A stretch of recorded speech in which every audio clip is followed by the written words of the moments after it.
How long does the battery of the Garmin Forerunner 70 actually last under realistic but still demanding conditions? That is exactly what I tested over the course of 2 days. I did not only want to find out how much battery the watch loses during a full day, but also how high the consumption is during a 1-hour GPS workout and while tracking sleep. Of course, I also measured the charging speed. For this test, I used 2 different usage scenarios directly after one another. On the first day, the always-on display remained enabled the entire time, and the display brightness was set to its highest level. On the second day, the always-on display was disabled during normal everyday use, and the brightness was set to 2/3. The Forerunner 70 does not have an automatic brightness adjustment. Instead, you can only choose between 1/3, 2/3, and maximum brightness. For me, 2/3 was the best compromise for everyday use because the display was still easy to read. During both 1-hour workouts, however, the display remained permanently active so that I could see my training data all the time. I also selected the highest and most accurate GPS setting for both sessions. The GPS consumption was therefore deliberately not measured using a more power-efficient satellite mode, but under the most demanding conditions possible. The health features and sleep tracking were also enabled, and sleep mode was scheduled from 10 p.m. to 6 a.m. on both days. My actual sleeping times differ slightly from this time window. It is also important to mention that I did not completely discharge the watch to 0%. The total battery life estimates are therefore based on the consumption measured over approximately 24 hours. The first test began at 3 p.m. with a fully charged battery, meaning the watch was at 100%. The always-on display was enabled from the beginning, and the brightness was set to the highest of the 3 available levels. Right at the start, I also completed a 1-hour GPS workout. The display remained permanently active throughout the session, and I used the watch's most accurate GPS setting to record the route. After exactly 60 minutes, the battery level had dropped from 100 to 95%. The workout therefore consumed 5 percentage points. Theoretically, this level of consumption would correspond to approximately 20 hours of continuous GPS tracking. However, this figure should only be seen as a rough estimate because the watch displays the remaining battery in whole percentage points, and the consumption may change during a much longer activity. After the workout, I continued wearing the watch normally without changing any of the settings. At 11 p.m., shortly before going to sleep, the battery level was still at 87%. From the beginning of the test until this point, the watch had therefore used a total of 13 percentage points. This included the 1-hour GPS workout followed by approximately 7 hours of normal everyday use with the always-on display enabled and the brightness set to maximum. Sleep mode had already been active since 10 p.m., although I did not actually go to sleep until around 11 p.m. When I woke up again at 5:45 a.m., the Forerunner 70 still had 83% remaining. During an actual sleeping period of approximately 6 hours and 45 minutes, the watch therefore lost 4 percentage points. That equals an average consumption of around 0.6% per hour. After waking up, I continued using the watch with the always-on display enabled and the brightness set to maximum. Exactly 24 hours after the test began at 3 p.m. on the following day, the battery level was at 72%. The watch therefore consumed a total of 28 percentage points during the first full test day. Dividing the completed battery capacity by this measured daily consumption results in a theoretically runtime of approximately 85 hours. That equals around 3 days and 14 hours, or approximately 3.6 days. The second test began immediately after the first one, and the watch was not recharged in between. At 3 p.m., the second scenario therefore started with the remaining 72% battery. For this test, I disabled the always-on display during normal everyday use and reduced the brightness to 2/3. Since the Forerunner 70 does not automatically adjust the brightness according to the surrounding light, this level remained unchanged throughout the entire test day.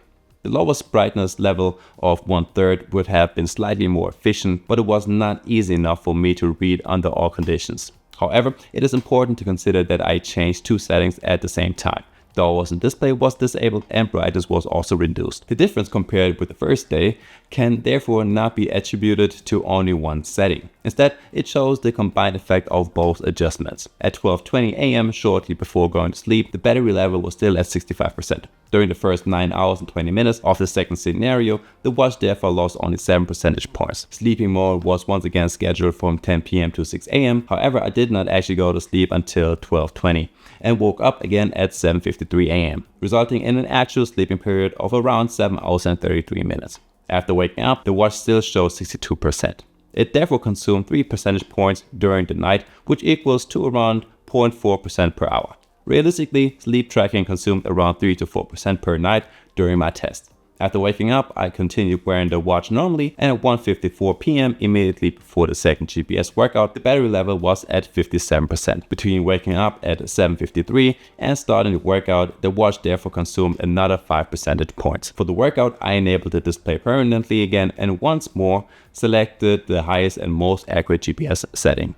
After exactly 60 minutes at 2:54, the Forerunner 70 showed 53% remaining. The second GPS workout therefore consumed 4 percentage points. The first workout had consumed 5%. Based on both sessions, the average was around 4.5% per hour, which would theoretically correspond to around 22 hours of continuous GPS recording.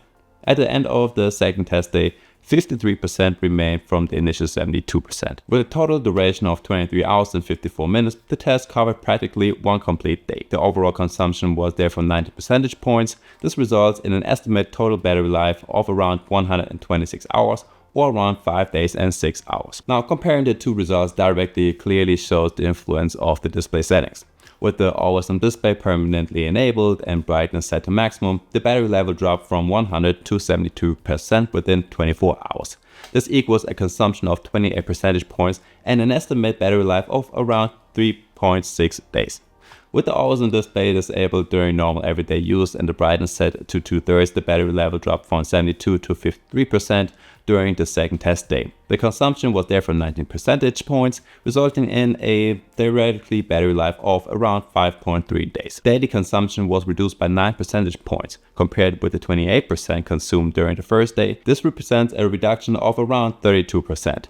At the same time, the estimated battery life increases from around 3.6 to 5.3 days. That equals around 1.7 additional days, or an improvement of around 47%. Now, after completing both battery life tests, I also checked how quickly the Garmin Forerunner 70 can be recharged. The charging test began at 51%. After 10 minutes, the battery had already recharged 62%, meaning that 16 percentage points were added during the first period. After a total of 20 minutes, the watch had reached 83%. Another 16 percentage points were therefore added during the second 10-minute period. Between 51 and 83%, the watch gained a total of 32 percentage points within 20 minutes. In this range, the average charging speed was around 1.6 percentage points per minute. After 30 minutes, the watch had recharged 93%. The charging process then slowed down considerably. After 40 minutes, the display showed 92%, and after a total of 50 minutes, the battery finally reaches 100%. The charging curve is therefore relatively clear. The watch charges particularly quickly in the middle part of the battery range, while the charging speed is gradually reduced from around 80 to 90%. This is normal for modern batteries and helps to reduce heat generation and battery stress. In my actual test, charging from 51 to 100% took exactly 50 minutes. The watch therefore gained 49 percentage points. I do not have a direct measurement for charging from 0 to 50. However, using the measured charging speed of around 1.6 percentage points per minute in the faster charging range as reference, the 50% would theoretically take around 31 minutes. Realistically, I would therefore estimate about 30 to 35 minutes.